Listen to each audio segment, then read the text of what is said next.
I think the big talking point into the match, certainly on social media, was Mason Mount. Was he going to be involved? Had he already played his last game? And I think as he kind of moved across the pitch, there was certainly something in him that made it look like there's the possibility it could have been. There was no final farewell. There wasn't any big waves like Loftus-Cheek, but it looked a poignant moment for him. I think just before he went in the tunnel, we were, as everybody was, looking on from the press box, searching for tears and all those kind of things. But he did seem to put his hands through his head. I don't know whether there was maybe some frustration there about how things had panned out so far, and maybe it wasn't how he expected things to be. And I think that's where a lot of Chelsea lie at the minute. You could, rattle off a lot of players who we don't know the futures. There's Kovacic, there's obviously João Felix is now resolved, but perhaps we didn't know what was going to happen there at the weekend. And, at that point, Pochettino still hadn't been announced. We knew it was Lampard's last game. It was just, I guess, a moment where, much like we were last season, a new era is set to begin, but we just don't know what that's going to be yet. I think in a more drastic way, I remember the conversations as well, writing about it on Football.London at the time. Last summer felt like a rebuild was needed, and now a rebuild is needed again, which kind of shows you how bad this season has been and how chaotic Chelsea have been in recent years of kind of needing this massive reset, and probably much more so than the new ownership would have wanted to do. I think they would have wanted to look at last summer as that, but it seems like it's going to have to be this summer. You speak about Mason Mount there. I mean, this was a guy who was lifting a second consecutive player of the season as voted for by supporters last year. Thiago Silva was very close last year as well, and he's got it this time, quite obvious. He is someone that I think it's just staggering given how important he was in a Champions League win, how big of a player he felt for the future of Chelsea, kind of a face of Chelsea. And to think that he could be leaving on kind of this downbeat note is one of many things that supporters are frustrated about with the new ownership and the way they've mishandled certain situations. Yeah, definitely. I think looking back at especially that Champions League run and that Premier League season, it felt when Chelsea weren't good, Mason Mount was still very good. And this season, things haven't worked out for Mount on the pitch. He didn't produce the form I guess we've come to expect. I think we had some goals against Aston Villa, and we hope that was a launch pad. It didn't quite work out. He then went to the World Cup, and there's been injuries. And I think even not including this whole contract situation, things have not turned out how he would have expected this season. We're now, hearing things about how that contract situation's been handled. That was meant to be one of the early priorities of the new ownership, alongside tying Reece James down, and it's not worked out in quite the same way for Mount.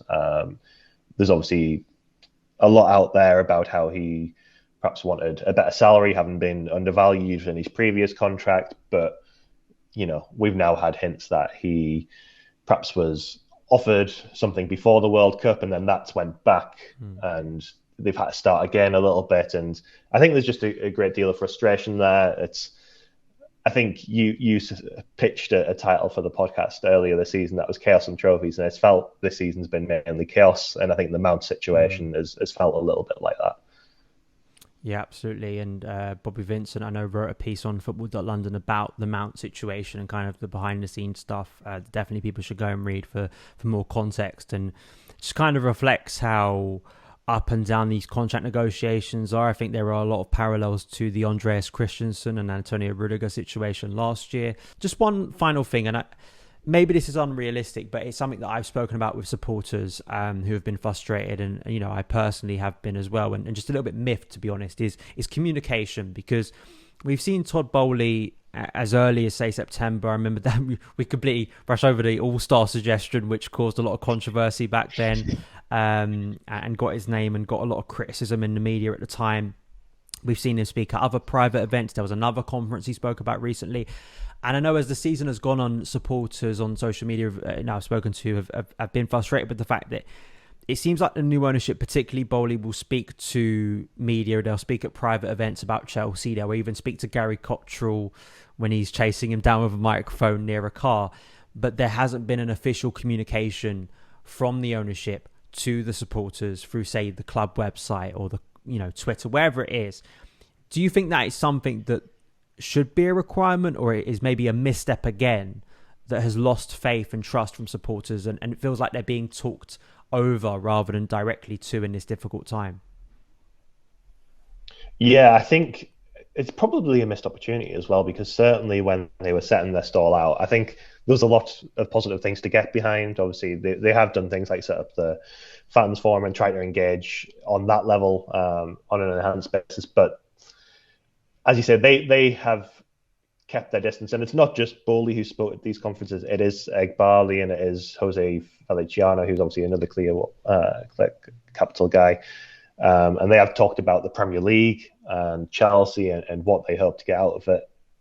At business conferences, like you say, it feels very industry focused. And I know certainly from speaking to our former colleague Adam Newson early in the season, his knowledge of them at that time, he felt it'd be really good for them to speak publicly. That they came across really well, and that was the perception of them. And I think Chelsea haven't had almost a face to not vent to, but to connect with. That has always been on the manager, the press conferences, and they get asked questions that they don't really have the capability to answer. Certainly Lampard at the end of the season in his caretaker role, it really limits what you can, find out about the direction of the club. And I think what is particularly frustrating for me is when, excuse me, you see every signing, you see every big decision. Obviously, Pochettino and the new CEO on Tuesday as well. You'll have comments from Bowley, and then you'll have separate comments from Egbali and Feliciano, and from the players as well. You hear all these lovely things about the project, how excited everybody is, but there's not really been that pitch to supporters yet. It's been reliant on them finding these snippets. And I think, like you say, a sit-down interview, maybe they're worried about it being a bigger misstep in itself. They've seen the criticism they've got, and maybe they worry about how that can be taken, held against them, or stripped down and posted on Twitter to make them look silly. But I think it would go a long way. These guys are supposedly here for the long term. There should be a relationship to an extent between owners and supporters, even if it's an end of season little interview to say, sorry, this hasn't worked out, or we believe this has worked out. We're sorry about the results, but we see this is how things are going to go forward. And maybe it gives supporters something to buy into. Chelsea obviously previously had an owner who was distant, didn't need to engage on that front. I guess he spoke with his checkbook in many respects and the trophies early on. But at the same time, that becomes an area where these owners can quickly be an improvement. It can be an easy win